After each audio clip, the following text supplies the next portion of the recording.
Une fois de plus, bienvenue chers élèves dans cette nouvelle séquence qui concerne l'exercice. L'exercice dans cette séquence, on nous soumet un énoncé qui est là au devant de nous, de construire deux phrases avec chacun des mots suivants. Nous avions le mot amour, le mot Jean, le mot aigle. Ce sont là les mots qu'on nous demande dans cet exercice de pouvoir construire deux phrases avec chacun de ces mots. Eh bien, il faut dire que la première phrase doit être au masculin.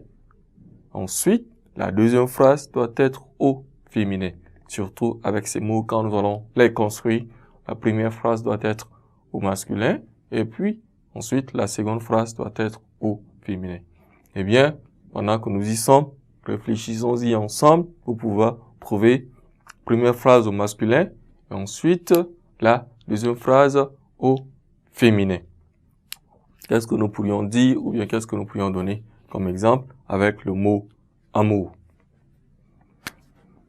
Le mot amour.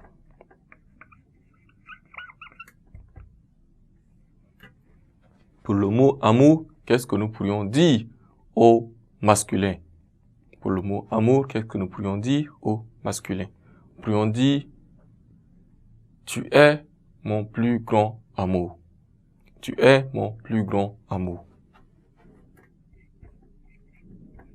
Tu es mon plus grand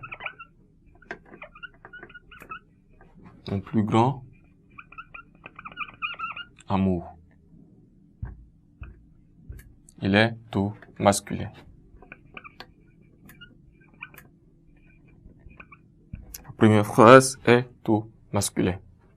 Ensuite, au féminin, qu'est-ce que nous pourrions dire? Qu'est-ce que nous pourrions dire pour trouver que cette phrase est au féminin?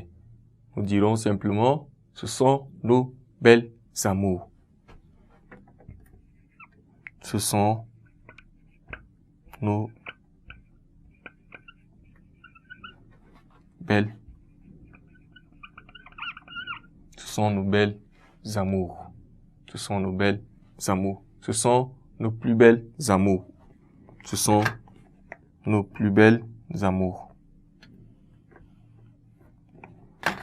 Ce sont nos plus belles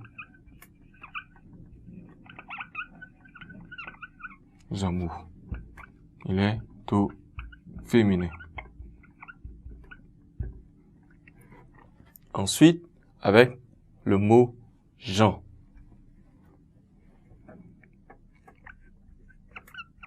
Le mot Jean, quel exemple nous pourrions donner pour le mot Jean? Nous pourrions dire masculin, les gens sont contents. Les gens sont contents. Les gens sont contents. Bien sûr, au masculin.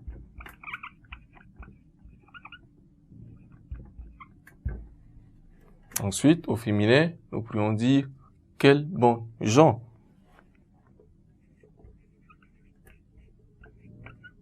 Quelles bonnes gens au féminin.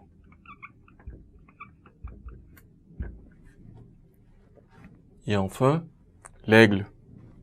Nous pourrions donner comme exemple l'aigle blanc du Guéra. Aigle. Nous pourrions dire l'aigle blanc du Guéra. L'aigle blanc du Guéra. Ensuite, une aigle et ses petits. Une aigle et ses